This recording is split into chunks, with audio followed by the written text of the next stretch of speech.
마가복음 9장 2절부터 8절 자기 관점을 내려놓고 예수를 따르라 라는 제목을 가지고 같이 하나님의 말씀 나누도록 하겠습니다.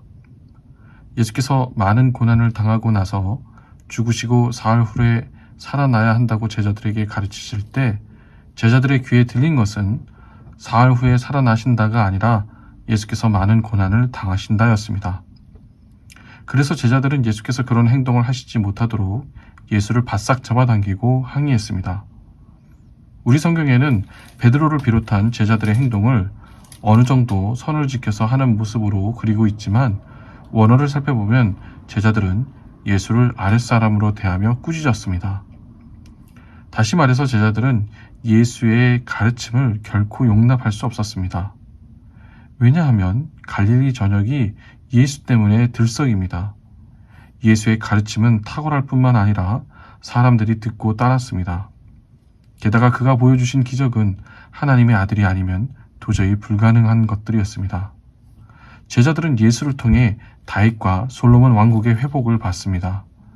그것이 하나님의 영광이 회복되는 것이라 믿었고 평범한 그들이 예수를 만나며 받은 새로운 비전이었습니다. 그런데 난데없이 예수께서 많은 고난을 받으시고 죽임을 당하시고 사흘 후에 다시 살아나야 한다고 가르치시니 제자들은 예수가 도무지 이해되지 않았습니다. 그래서 예수를 바짝 잡아서 훈계하고 가르쳤습니다. 하지만 예수께서는 제자들의 항의와 예수를 향한 훈계에 동의하지 않으셨습니다. 그 결과 예수와 제자들의 갈등은 고조되었을 것입니다. 마가복음이 이 부분을 자세히 말하지 않지만 행간을 통해 우리는 쉽게 상상할 수 있습니다. 왜냐하면 예수께서 베드로를 비롯한 제자들에게 사탄이라는 단어를 사용해서 꾸짖으셨기 때문입니다. 지난 금요일 서리에서 있었던 바디 모임에서 이 말씀을 놓고 어느 교우가 이런 이야기를 했습니다. 만약 예수님이 내게 이렇게 말씀하셨다면 나는 너무 상처를 받았을 것입니다. 교우의 묵상을 접하면서 저 역시 만약 예수께서 제게 사탄아 내 뒤로 물러가라고 말씀하신다면 저 역시 너무나 큰 상처를 받고 예수를 떠나고 싶은 마음이었을 것입니다. 그게 우리입니다. 그런데 한 걸음 물러서서 왜 예수께서 이렇게 강한 말씀을 사용하셨을까를 놓고 생각해 보면 예수께서 사탄이라는 단어를 사용해서 제자들을 꾸짖어야 할 만큼 제자들의 반발이 아주 거셌다는 것을 생각해 볼 수 있습니다. 아무리 예수께서 설명해도 받아들이지 않는 제자들, 예수를 통해서 다윗과 솔로몬 왕국의 재건을 꿈꾸며 새로운 비전을 이야기하는 제자들. 하지만 진짜 속셈은 다윗과 솔로몬 왕국에서 자신들이 한자리 할 것을 기대하며 자신들의 욕망을 교묘히 숨기면서 자신들의 비전을 하나님의 아들인 예수께 강요할 때 예수께서는 제자들의 헛된 꿈을 깨셔야 했기 때문에 그렇게 강하게 말씀하신 것입니다. 예수와 제자들의 갈등은 마가복음 8장 34절부터 38절의 가르침으로 이어집니다. 이 가르침은 간단히 말하면 나를 따라오라 라는 것이 예수의 가르침입니다. 마가복음 9장 2절입니다. 엿새가 지났습니다. 예수께서는 베드로, 야고보, 요한만 데리고 높은 산으로 가셨습니다. 그리고 그들이 보는 앞에서 변화하셨습니다. 3절이 예수께서 변하신 모습을 이야기합니다. 예수께서 어떻게 변하셨는지 마가복음은 자세히 말하지는 않습니다. 다만 예수께서 입으신 옷이 새하얗고 빛났다라고 말합니다. 4절도 예수께서 변하신 모습을 설명합니다.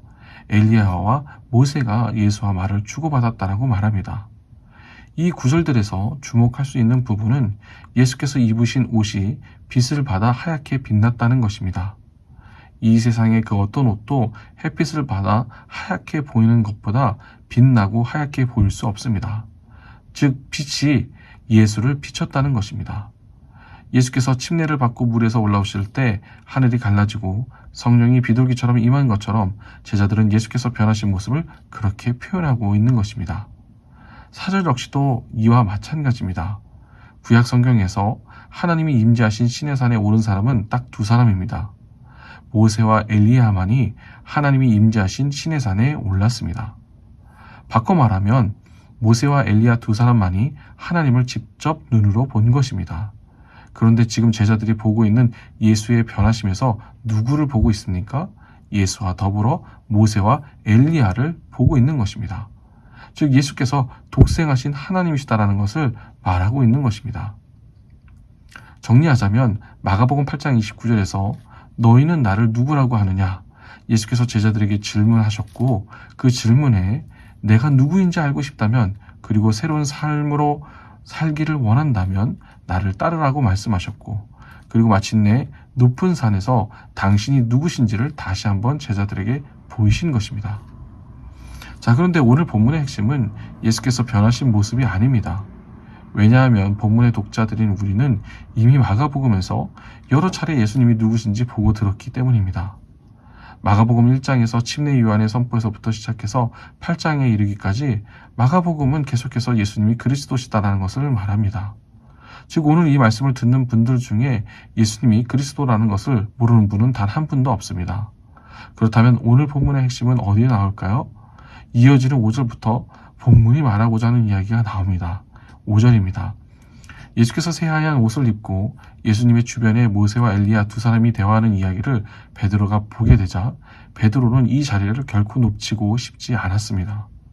베드로와 제자들에게 있어서 예수께서 자신들의 눈앞에서 변화하시고 모세와 엘리야가 함께 대화하는 것은 두려우면서 동시에 절대로 놓치고 싶지 않은 자리였습니다. 간단히 말하면 베드로와 제자들은 하나님 앞에 선 것입니다. 베드로는 이것을 놓치고 싶지 않았습니다. 그래서 뭐라고 말합니까? 예수께 라비님, 우리가 여기에 있는 것이 좋겠습니다 라고 말합니다. 그리고 초막셋을 짓고 여기에 머물자고 말합니다. 어떻게 보면 베드로의 모습이 도저히 종잡을 수 없는 모습으로 보입니다. 8장에서 베드로는 예수를 그리스도로 고백했다가 다른 한편으로는 예수를 훈계하면서 허튼 소리 하지 말라고 하고 지금 9장에서는 초막셋을 짓고 여기에 머물자고 하는 베드로를 보면서 일주일도 안 되는 상황에서 사람이 왜 이렇게 급하고 변덕이 심할까라고 생각할 수 있습니다. 하지만 본문을 잘 살펴보면 베드로와 제자들은 본문의 독자인 우리가 갖고 있는 모습 그대로 예수를 바라보고 대하고 있습니다. 쉽게 말하면 베드로는 왔다 갔다 하는 것이 아니라 일관성 있는 모습을 보입니다. 그것은 자기의 관념대로, 자기의 생각대로 예수를 바라보고 예수를 따르는 것입니다. 뜨거울 때에는 예수를 그리스도로 고백하다가 자기를 부인하고 십자가를 지고 예수를 따라야 할 때는 예수님 그렇게 하시면 안 되죠 그렇게 말하다가 오늘 본문처럼 예수께서 독생하신 하나님으로 나타나실 때는 어떻게 해서든 지금 받은 은혜를 유지하고 싶은 베드로와 제자들의 모습이 사실은 본문의 독자인 우리 모습인 것입니다. 조금 더 정리해서 말하자면 우리는 예수를 믿으면서 착각합니다. 예수를 믿으면 하나님이 복 주시고 은혜 내주실 것을 기대합니다. 그리고 그것을 놓고 기도합니다. 하지만 사실 우리는 배워서 알고 있습니다. 하나님이 복 주시고 은혜 내려주신다는 것은 부자되고 잘 사는 것이 아니라 어떤 상황 속에서도 하나님이 동행하신다는 것임을 잘 알고 있지만 세상에서 이야기하는 복을 하나님께 기대하고 그렇게 하지 않으시는 하나님께 화를 내는 것이 우리의 모습입니다. 또 한편으로는 하나님의 일하심, 하나님께서 내 삶에 살아 역사하심을 갈망하면서도 한편으로는 그런 일이 내 삶에 일어나는 것을 원하지 않습니다. 아무런 일이 없이 평범한 삶이 지속되면 하나님의 일하심이 느껴지지 않는다고 말하고 갑자기 힘들고 어려운 일이 닥치면 그것대로 왜 하나님께서 이런 힘든 일을 내게 주셨냐고 말하는 것이 바로 우리입니다. 마치 오늘 본문의 베드로처럼 내 눈앞에 기적이 계속되기를 바라는 것입니다.